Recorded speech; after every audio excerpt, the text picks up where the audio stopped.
Hello, everybody, and it resized Alex's video in the last 30 seconds.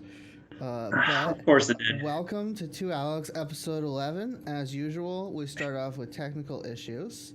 Um, Still don't know why Skype won't stop resizing Alex's video, but uh, It's we all right. are happy to be with everyone. Um, Well, let's do right off the bat. Mic check. Just make sure everyone kind of gives us a thumbs up. yeah, Always the fun technical difficulties of echoes, etc. yeah, Uh, right off the bat, man. Great to see you again. Obviously here a little bit virtual. We speak on the day, but good to be kind of back in the two, Alex. Hopefully you've been able to settle into the new Oh home. yeah, I Uh, I have. I'm already In resizing. fact, I got some pictures here. It resized your video literally during the course of that sentence, so it's just gonna be all over the fucking place today. Um, Yep. so yeah, I have gotten settled. In fact, let me switch over to my screen But and let me pull up what's on the other side of the camera. This is the new setup. So hopefully, um, folks are sufficiently jealous. And for Adam Saxton, I have another view, which hopefully will make him jealous, even though I don't have all the gear he has, which is look at those wires. oh, it's That's beautiful. right. Um,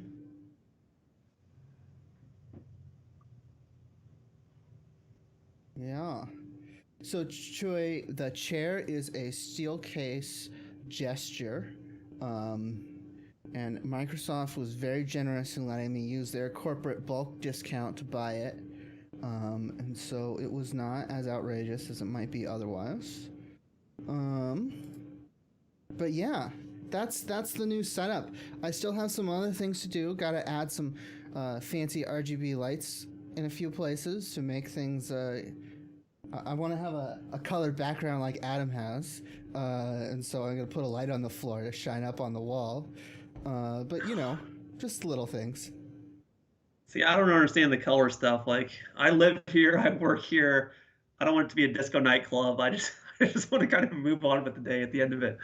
And then all the funny faces that people do in the video stuff. I'm like, I don't understand any of this. Maybe I'm the old man here on the new stuff, but Yeah, yeah, that's neither here nor there. Today, let's talk about Power BI. We threw out kind of the statement here. One Alex has already been battle testing this. yeah. The other Alex has not even touched it. So I talked about it. You and me probably talked about it, all last Yeah. year for multiple months on end. It was finally here. We were all excited to play with it. I've been living in PowerPoint land, so I didn't get a chance to do Yeah, anything. I spent the Hopefully for I go spent ahead. the last year sort of super nervous that this feature wasn't going to live up to expectations. And when they pushed off the public preview because the private preview feedback was bad, I got even more nervous. But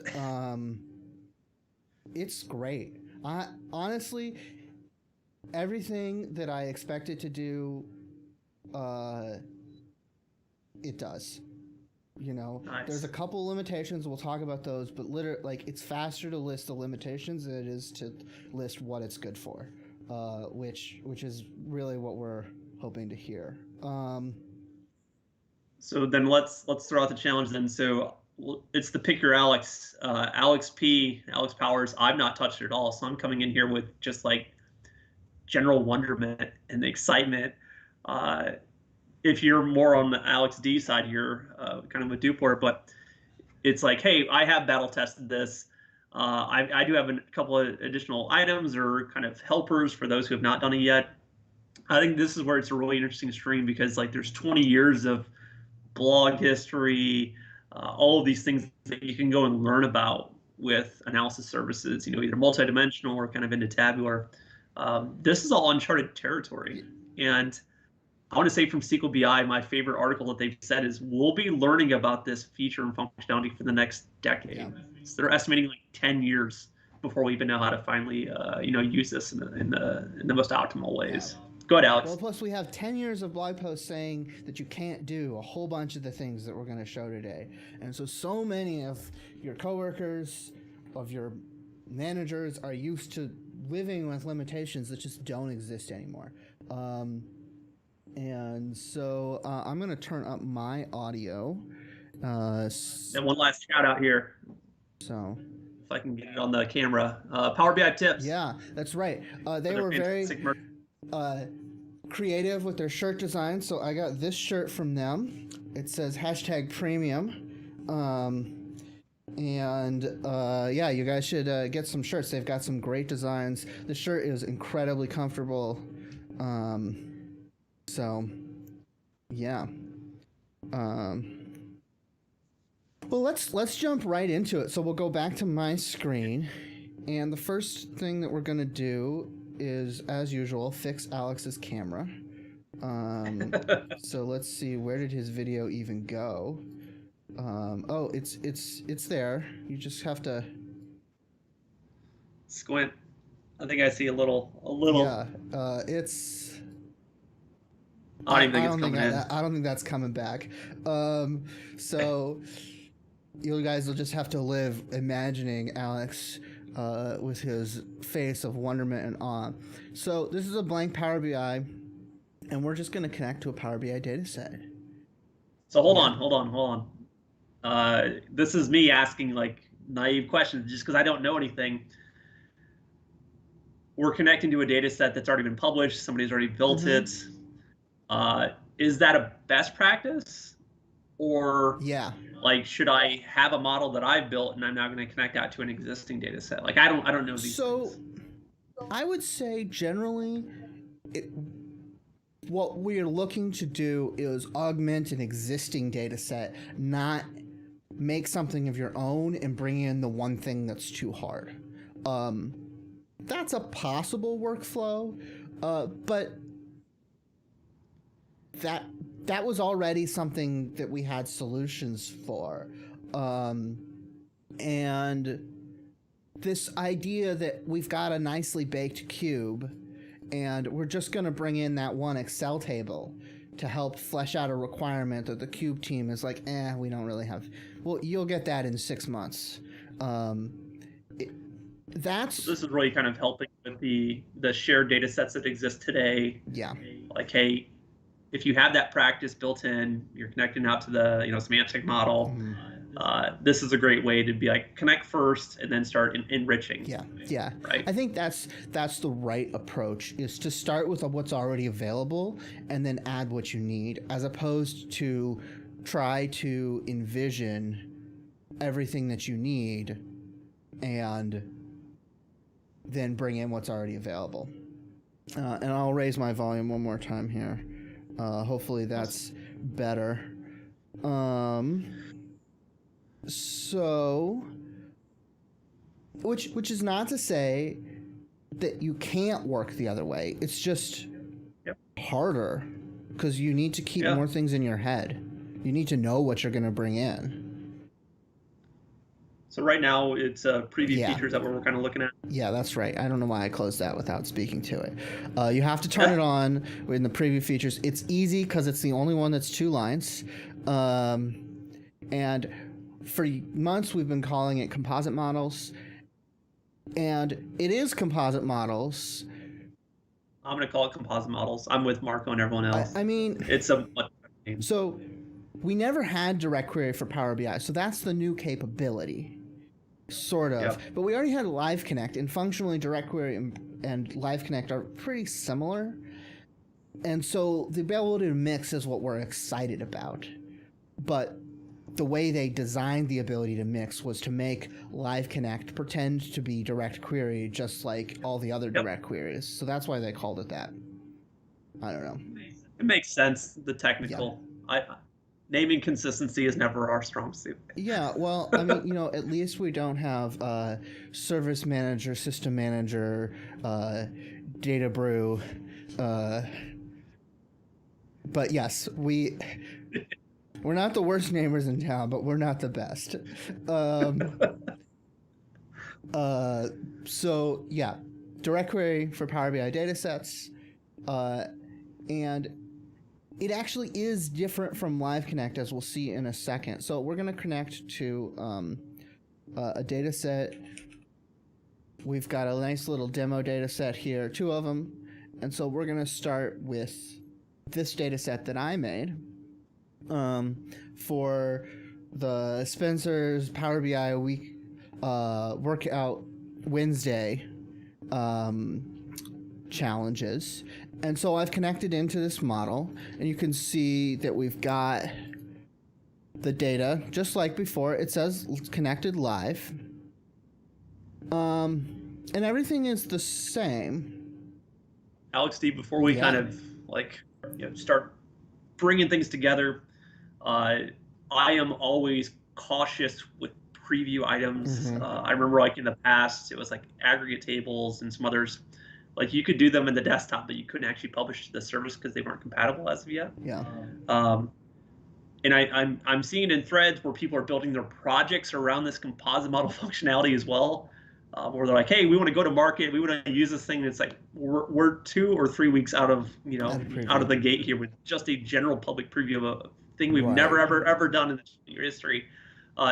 Do you have a level of confidence that you're maybe approaching this with kind of your group? Yeah, I mean, there's always 2 kinds of previews, right? There's the preview that was data flows and aggregations, where it takes a year, or purview it'll probably take even longer. And then there's previews where it's like, yeah, it went preview, and then 2 months later they shipped the one feature that they couldn't get in, and it's GA, right? My impression is that this is closer but not all the way to that second category.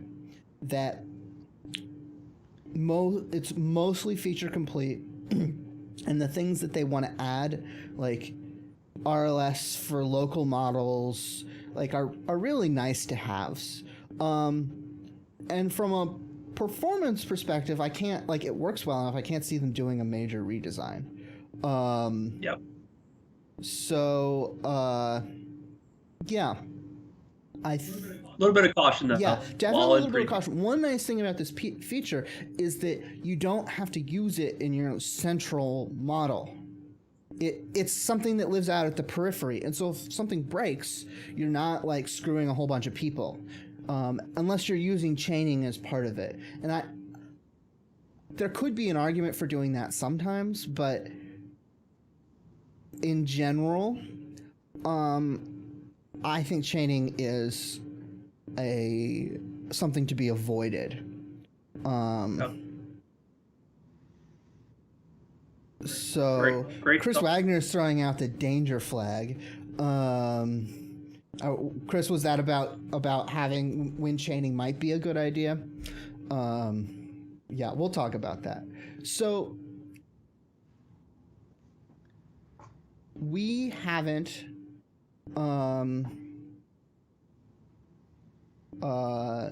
actually started using it yet, but you can already see something that's different, which is we're live connected and these buttons are lit up, which is great. Then Alex, we have a question here about that chaining. Could you go into depth about that just a little bit more? So we'll talk about this in real detail at the end, but basically chaining means that I could do a live connect / direct query to another model that has live connect / direct query that's connected to another model that has, like, you can go, I think, 3 deep of. It's kind of like that Russian dolls, where you have one within another. But for now, all we want to do is like, hey, I built this report, it's got some data, and I want to add some new data, right? And so we can do that. We hit enter data and we get this pop-up. And let me just hit the zoom in machine, and we'll talk about what this says. So this PBIX has a live connection to a remote model. To make changes such as renaming columns, you need to go to direct query. When you go to direct query, basically it makes a local copy of the metadata. And this is not reversible.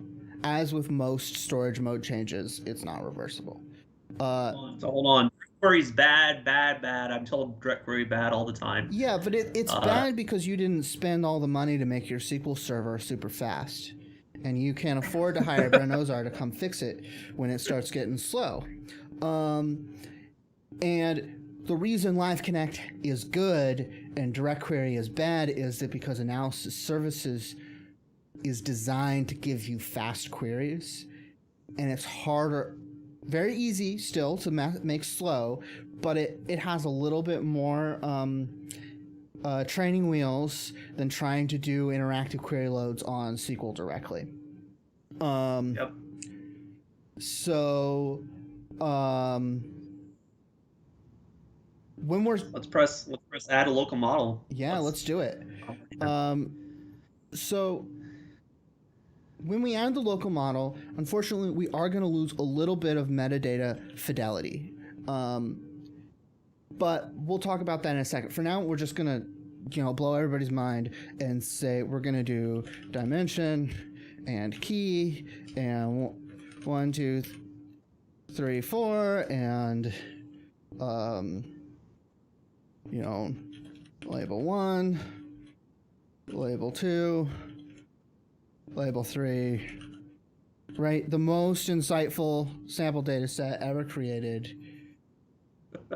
My table, and we'll hit load. We're mixing between data sources. That's, not a surprise. Zoom in on this, if you don't mind. We lost it. Oh. So potentially what that's talking about is if you have data from one, it's going to be sent over to the other. Do you trust those systems? Yeah. Very similar to Composite Model. If you had like a SQL Server, you also had an Oracle, Teradata, whatever other storage. Yeah. Do you trust sending queries across the fence? Right, because it's gonna, like, if I need to filter the query from my remote model, it's gonna need to send filter parameters from my local data, and there's just no way around that. Whereas with M, you have options to say which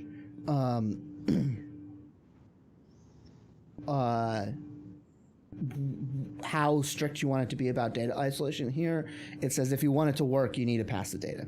So Alt Enter. Let's take that question. So Direct Query and Live Connect both send queries in real time to another data source. Historically, Live Connect has been what we called it when we were doing that to a remote model that was also analysis services in Power BI. And Direct Query was everything else. And the big difference was with Live Connect, you always brought in everything on the database. You couldn't just bring in a table or two. And with Direct Query, you had a whole local metadata set, and you could pick and choose your queries and mash things up. Now, the distinction is when you do analysis services, you still bring in all the data. There's no partial, like, I just want to bring in one table. And, but when you switch from Live Connect to Direct Query, it creates a local metadata structure so that you can make changes. So if I wanted to rename this column, and what if I don't like abbreviations? So I'm going to make this column name longer. I don't think I spelled that right, but now I have renamed this column locally. And so there's a data structure local that lets us do that. That's why this is Direct Query. And so now the difference between Live Connect and Direct Query is whether or not you have that local metadata. And I'll tackle it here kind of with my approach that I generally do. So comparing Direct Query and Live Connect, Direct Query is that method, it's that model within your data set. Mm-hmm. It's just the same as, your data set could be an import model, or it could be a Direct Query down to a source system. A Live Connect is where that model has been built, like you said, in just in other locations, so just in a remote place. All you're doing is you're connecting out to that model. You've basically removed the local database entirely. And here we have a local database. It's just most of what it does is send queries to another database. Yep. So then I'm going to drop in the chat as well. Just if you think about the shared data sets where you're just going out to home Power BI data sets, you're just creating a live connection to that semantic model that lives somewhere else. Well, I switched back so we could chat, but your video is not much better this way. So I think the next step is let's keep going. We added some data, and we're gonna want to connect that data, right? So we see some differences in the model view. So this data source has a little blue bar on the top, and you can see the iconography. I'll hit it with some zoom in. Is a little different too. There's no legend. I told the PM on this feature that they should make like a little legend for this relationship diagram. Actually, I gave them about 2 years of feature suggestions for the relationship diagram, but you know, they probably won't build any of those. But we have a little different icons to distinguish our data sources, and we can make a relationship. So I'm going to come in and I'm going to find one of my keys, let's say conference ID, and I'm going to relate my key to conference ID. And it's going to do it. It knows this is the one side. It knows this is the many side. I've noticed if you're working on a larger data set where it will sometimes struggle to generate accurate cardinality estimates because it just can't query this table fast enough. But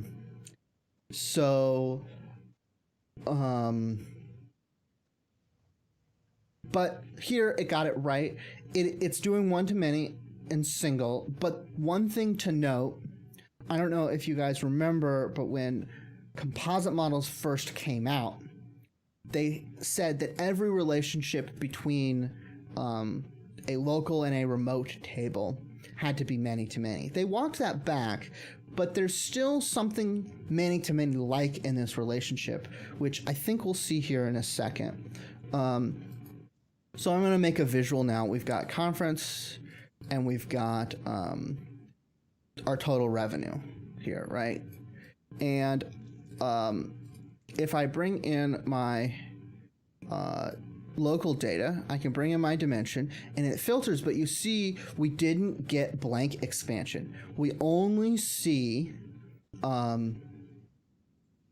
rows for things that matched in our local data set, right? We don't get, even though here we have more categories, it's only going to show things that match up. And that's what's different about both many-to-many relationships and direct query composite model relationships. It doesn't do the blank expansion the same way it does all-in-one model. So that's the first downside to this.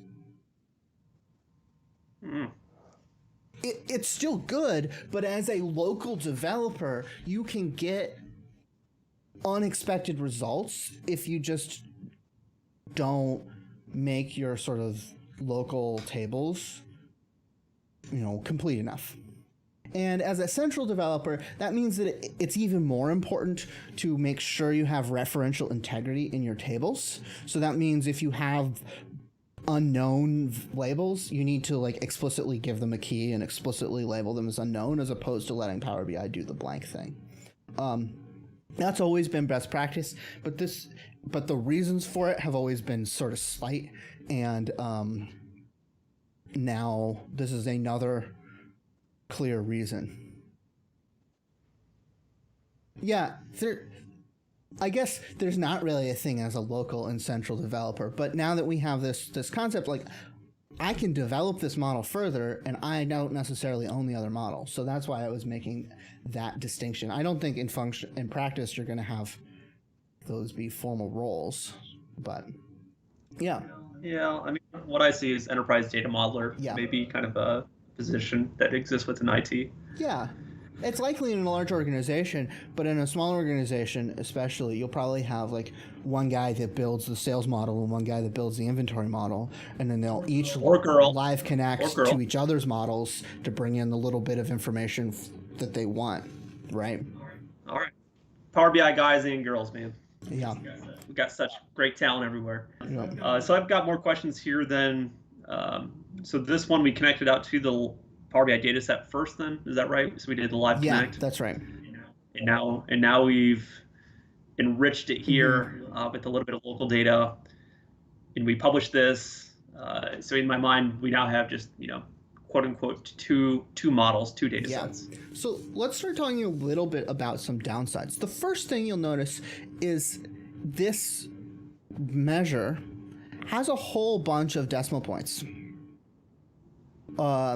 When I built the main model, this was formatted with 0 decimal points.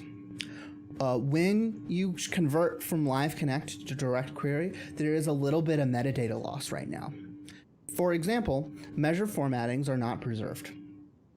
And so it went back to auto detect on this measure instead of preserving my formatting that said I don't want to see the sense.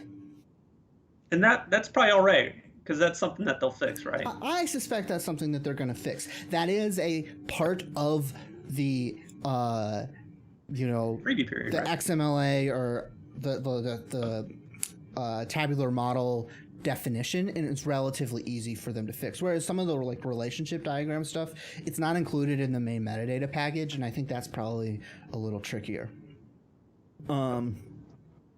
So that's the first downside. Similarly, if we come over, I think the zoom in here is going to be a little tough. Let me not show that. Let me bring this over so that we can get it centered in the display zone. The other thing, if I go and I do view hidden and expand out my fact table, in the original model, all of my keys were in fact, all of these columns were in 2 display folders that were hidden, one for keys and one for fact columns. And those were also lost. I meant to show you guys those folders before, but if you go through the video where I was working on this, you'll see them.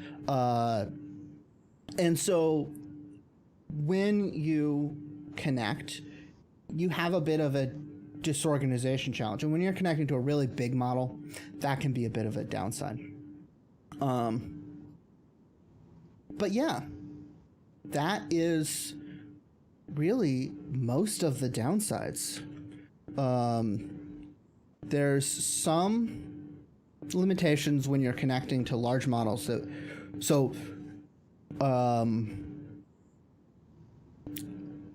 relationship between zones. The way this works, let's turn on. Let's look at the query that this visual generates. No, the sort by column data is still also lost, so you have to reset those. That's I think a bigger issue than the formatting, but hopefully they'll fix that as well. So I'm going to turn on the performance analyzer, and we're just going to refresh these visuals, and let's take a look at this query. I'll open up. So I should expect to see kind of a direct query then. Yeah. In this let's definitely let's connect to this model. In fact, instead of using the performance analyzer, let's do the full DAX Studio trace mode. So let's turn on query plan and server timings, and let's hit this query in, and let's run it. Can you make that bigger? Yeah. That query, I'd just be kind of curious. Yeah. So, okay. So these SQL queries, that's what's actually sent. So this is what the visual is telling the local model to do. So if we run this, it will show us what happens. And you can see when it says SQL, basically that means it's sending a direct query. Now, in this case, this is not SQL. This is DAX. But yeah. Yeah. So that's pretty cool. So it's sending DAX because obviously it's an analysis services kind of underlying data set. Mm-hmm. Where traditionally in direct query, you may see like, a T-SQL or, Oracle's version of SQL or Teradata's version. Yeah. And then that gets translated into XMSQL, so extensible markup SQL. This is awesome though. I've not seen this Yeah. before. And so if we zoom in a little bit and look at what's going on here, we can see that it starts by getting the labels for the dimension, and it says, okay, to relate that, I need the key. So it looks up the key.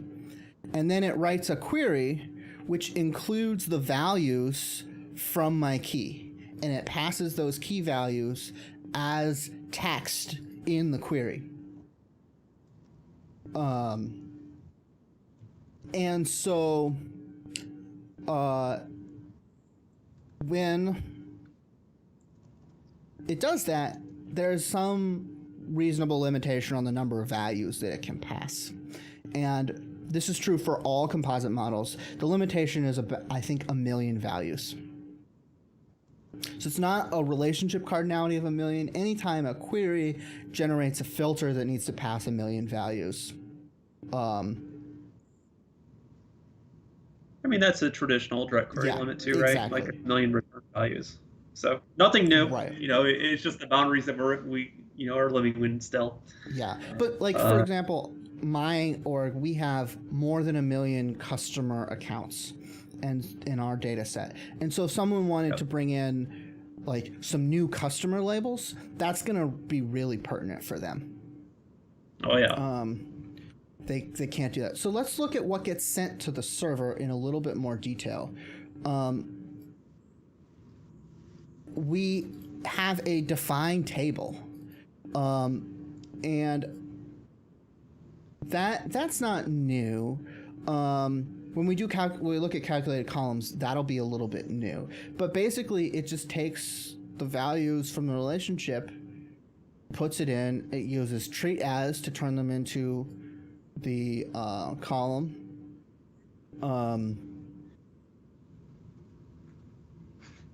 And yeah, Adam, I agree. Honestly, if anything, you should lower the limit, not increase it. Because I think at 1 million rows, you're gonna be sending like a, several kilobyte query. And the cross apply is here probably so that if you have multiple filters, it handles it correctly. Although I haven't looked at that.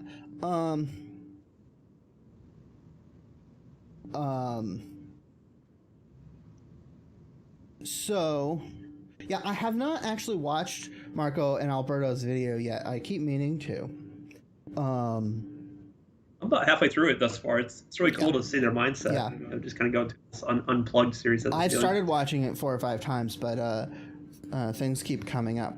So I think the next thing to do is bring in another model, see what happens. Yeah. So yes. We're just gonna do Power BI data sets, and so hold on, I'm thinking design practice now. So we started out with a blank PBIX file. We didn't have our our imports or direct query built in something. We did a live connect to a Power BI data set. So we're just inheriting an existing model, right? We're starting to do maybe a little bit of enrichment, either with kind of this local file or bringing in another data set. So we're kind of at like 3 different potential, combinations at this point, right? Yeah. Like I shouldn't build my model and then bring in another Power BI data set, because then I could really be in a tough spot.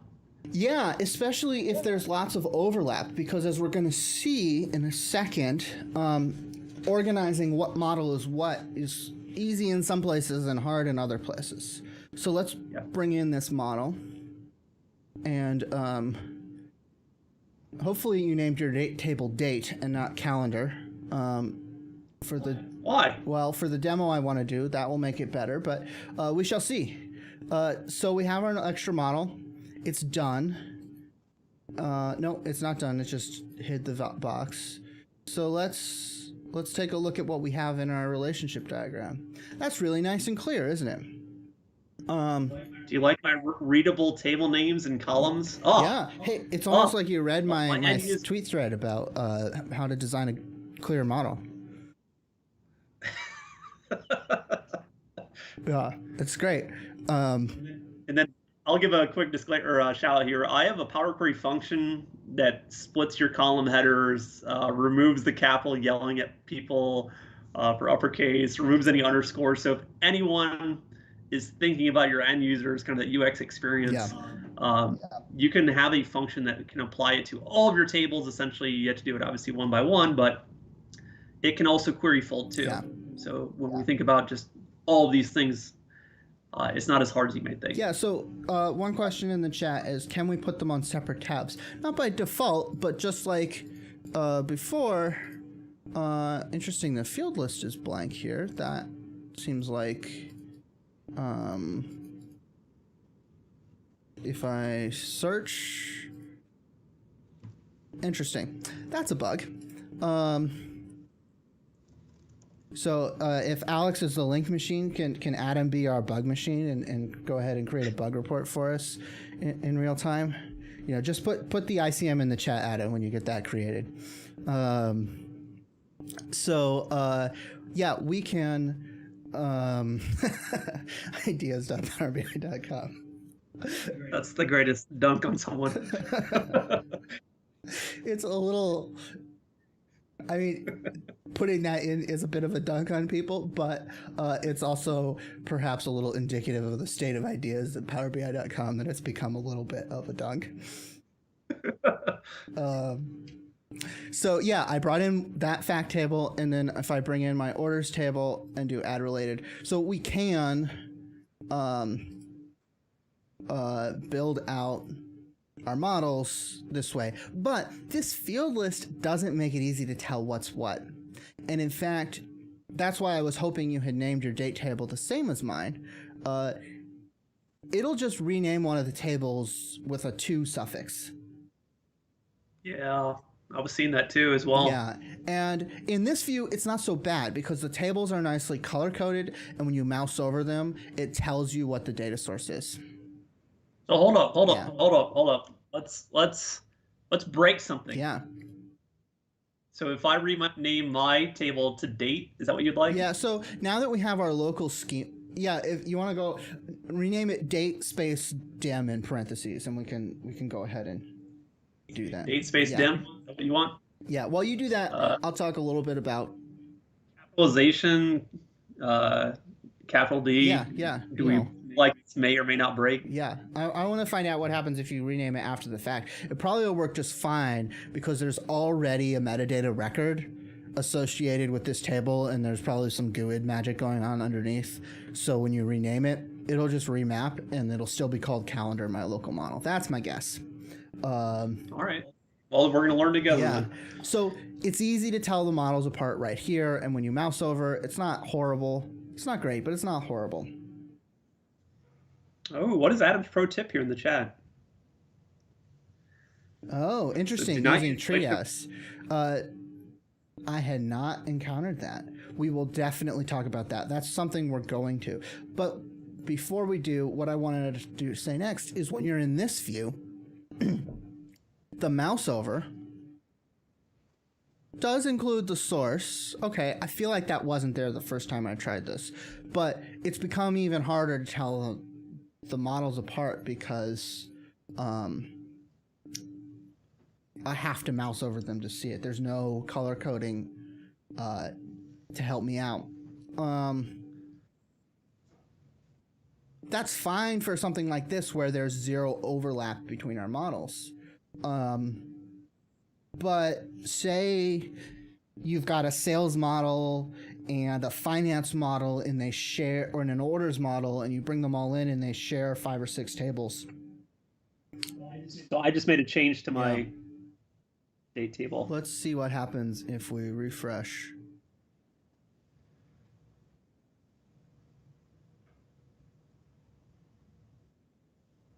So. Oh, I didn't do the parenthesis dim. Yeah. Well, that's all right. We'll see if it inherits or changes from calendar to date dim. Yeah. So yeah, look, you can see it did rename. It didn't preserve the name, but we also didn't get the collision. That's okay. So Adam, you're saying treat as is best practice, and what I saw when I looked at the DAX is it does treat as for us. So I'm interested in hearing more. We don't have to talk about it right now, but why manually writing treat as is going to be better than using this syntax. I don't think I've seen depend on before. That's also interesting to me. But for now, it depends. For now, let's make a relationship between these two models like Adam told us not to. Because that's what you're going to want to... My table's now updated to match. Sorry? We should see a sub. I just updated again here. Hopefully it should match. Okay. Give us a little collision in the suffix. Yeah. Can I just refresh the one table? Nope. Doesn't let me do that. That's okay. We'll hit refresh.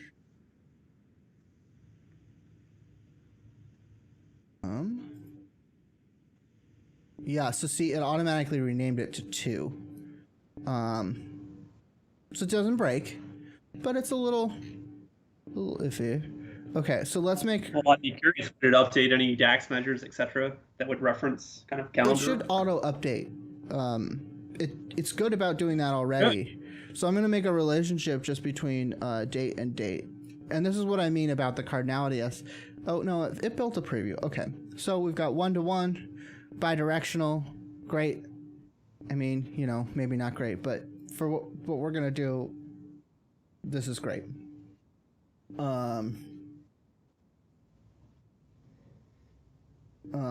So let's take and let's get rid of our dummy dimension now, and let's bring in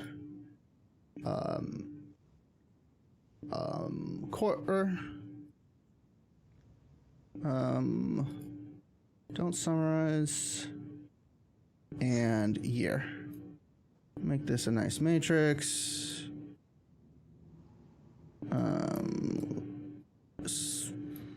Oh, I just did year month. That's fine. No, year month is not easy to see. Year, quarter, right.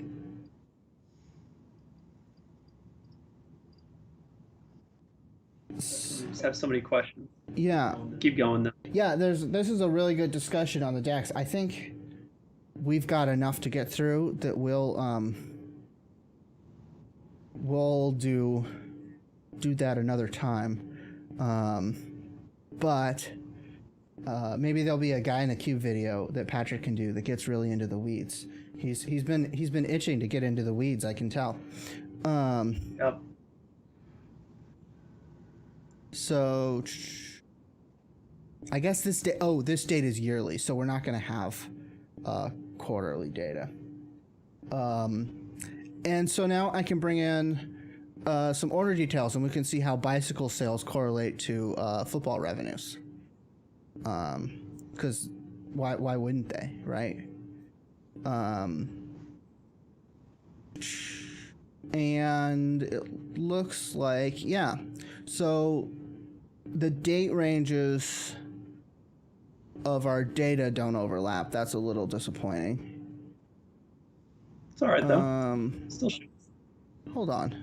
Let me just do this. Yeah, see, our orders are only in the 1 year. But our data is synced. So these data sets aren't really good examples, but what if we wanted to bring in another dimension? Let's do another relationship. Let's say that our silly dimension is actually So this is where I struggle, right? Yeah. Like now I have multiple calendar tables. I've got these relationships. Mm-hmm. I don't know how to build a model at this point. Yeah, like I don't know that I fully know what the right thing to do is. I'm just trying to show what might we do. So I made another relationship on another dimension, and we could continue that and say, okay, schools and customers are the same thing, and like this seems to work.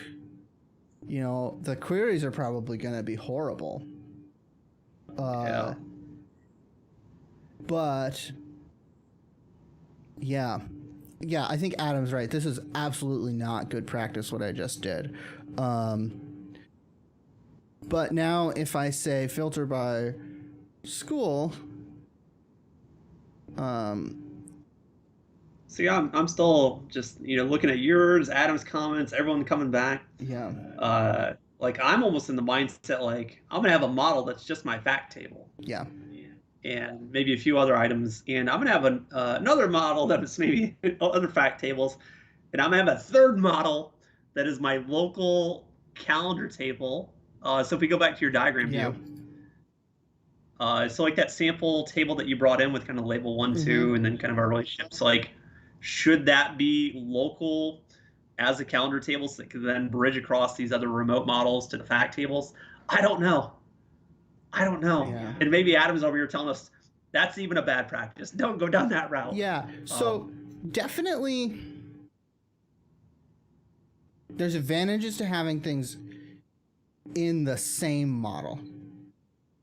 I don't think there's a difference between having this table in your local model versus another published model, because we're still doing analysis services back and forth, and like, the server hardware is not that different from the local hardware.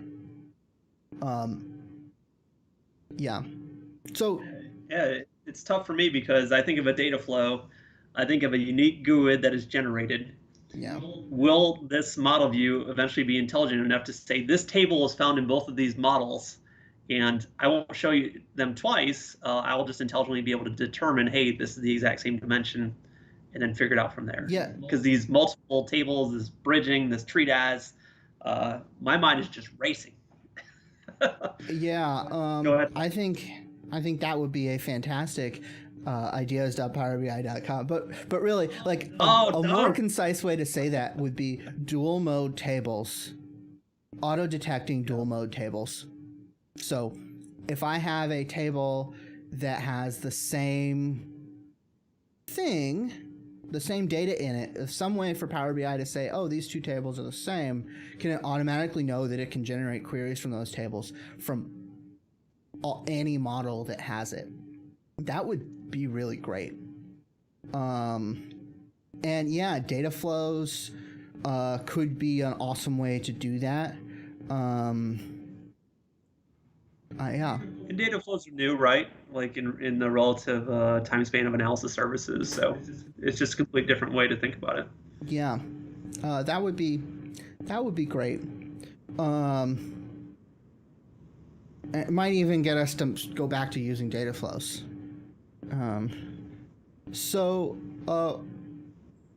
Let's see. What else? We've got a lot of people asking about chaining. So I'm going to go ahead and publish this model up to the service. And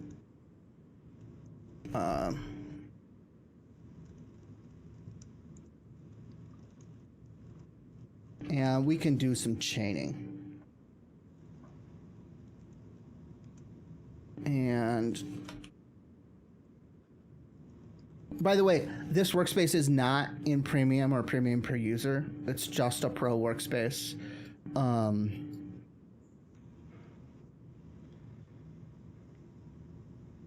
Yeah. So, and now let's open a new Power BI and let's do that. This is a huge topic, Alex. There were several things on my quick outline that we're just not even going to get to. I know. So I'm like, we got to do another session of this because the chat has been on fire. Everyone's comments, their questions. Yeah. Maybe they're kind of Team Alex here for just never having really done this, thought about this. Maybe they're more on Team Alex D, or kind of with Adam right here, where he's giving so many yellow caution flags. He's like, don't. I don't know. There's just so much excitement around this. I think that's what's fun is we're all learning together. Yeah, and Alt Enter reminds us that 2 Alex is a graduate level seminar, which is we assume that you're already watching Guy in a Cube and Marco's stuff because it's so much better. that if you were just going to do one thing, you would not watch our stuff. So, yeah, Adam, it's going to generate a lot of work for the PBI cat team. So, yeah. So now that I've got my local model, or a new Power BI, let's get data from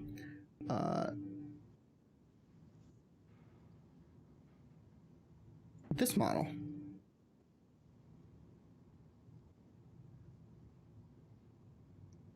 And we're connected live to this model that we just made, and we're going to add a local model.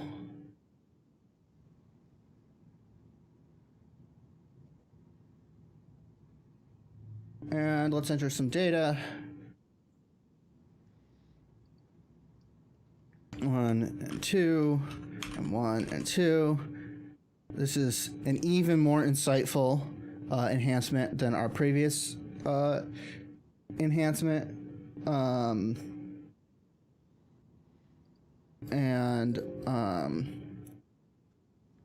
Let's look at what our model diagram looks like now. Oh, I have to upgrade it. And everything is blue. It hides the complexity of the two models that we created. And we have our other model. You know, we can make relationships or write our treat as. Which means I'm going to really need to memorize the syntax for that function. And it all just works. So this is chaining. We have a third model in our chain now. Yeah, so this answers Dan's question of, so how many colors are on the relationship view now? Interesting is everything is just one color again. Yeah, like what so happened? when we chained, this Power BI doesn't know that these are different Power BIs, right? If you look at the server here, you'll see that it, it doesn't tell us, the database. You'll see that it just says DQAS. It doesn't know that these are different servers or different databases. So in the live connection, context, I'm connecting to another model somewhere else, but I don't really have the context of what that model is. It just says, "Hey, here's blue. Have at it." Yeah. Yeah. Especially Adam, since what you would have to do is hook up profiler traces, and so to see the queries that are being generated. And I'm really hoping, Adam, that the new log analytics feature is going to let me log queries so I can see what my most common and slow queries are in my central model. And that could be a good indicator. But yeah, there's not a ton of transparency on how things carry across. And I guess that's okay, but also it is potentially dangerous.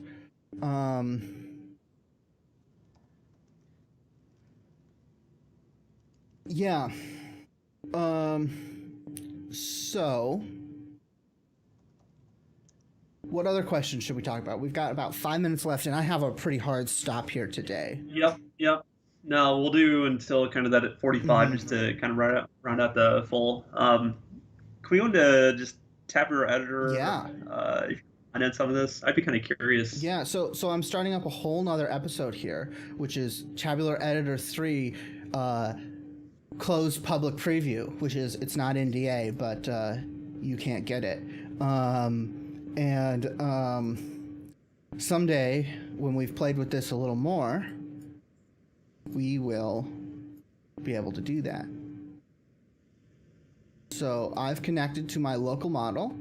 This is the chained model that we talked about. So we have both my table and table. And you can see that we have a full editable metadata format. Can you go to the model? I'm kind of curious here on the compatibility levels. Is it still at 1520 or has it changed? That's a good question. Let's see. Yeah, Yeah. If you click on the, let me see here. I have to zoom in on your screen. I don't remember. It should be if you click on models. Yeah, he has a property in here. Yeah. See, I don't see it. Not within that pane. I would know in. Let me look in the more recent tabular editor. Yeah, go to T2. I know it's there. Yeah.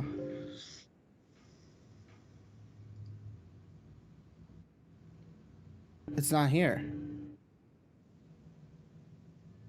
Unless... What in the world? So... Interesting. So well, Adam says he thinks it's 1540, which makes sense that this would be a compatibility bump. And I suspect we'll see quite a few compatibility bumps because they're going to need to change some of the metadata formats. I mean, maybe they got all that done, but I suspect as they progress along stuff, there'll be some compatibility bumps. But so for others, analysis services now, falling a little bit further behind, still at the 1500. What is it? SQL Server Analysis Services, either 1200 or 1400, I believe. So it's just like when we're talking about our decisions of where we should go, should we just build an Azure AS? It's like, well, we're getting further down the road here, in kind of the Power BI side in terms of rich capabilities. Whether it's traditional composite models, aggregate tables, now these new DQ over Power BI AS. I mean, it's exciting. Yeah, and Adam says that the compatibility bump is not specific to this feature. It's just the model hardening, and that's sort of why I was just guessing that we would have multiple bumps in the coming year or two, which is that hardening is going to continue, and there'll probably be multiple revisions. So this is interesting. I can't connect in SSMS, so I was going to look in here and see if I haven't updated my SSMS in a month or two, so I bet it doesn't support the latest compatibility level. So anyway, we got to do another stream on this topic. Yeah, we need to do I think several more streams. But yeah, we can edit this locally, and it doesn't break the queries because it's just going to translate things over. And so yeah, because like it knows this column, I would guess. Yeah, so if we rename this column, it knows somewhere in this metadata, it knows what it points back to in the original source. I don't know where it is, but yeah.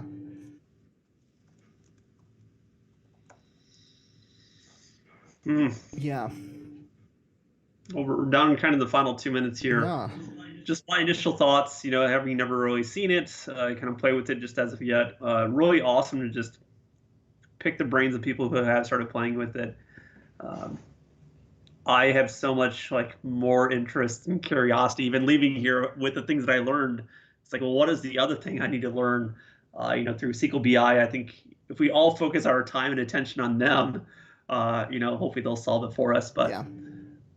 It's exciting to learn, just kind of taking the journey with everyone all at the same time. Yeah, totally. Well, I think that's going to wrap us up.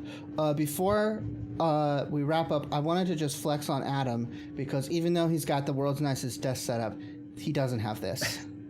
And he wasn't here before when I showed it, but I just really want to make sure that he knows that my cables are neater than his.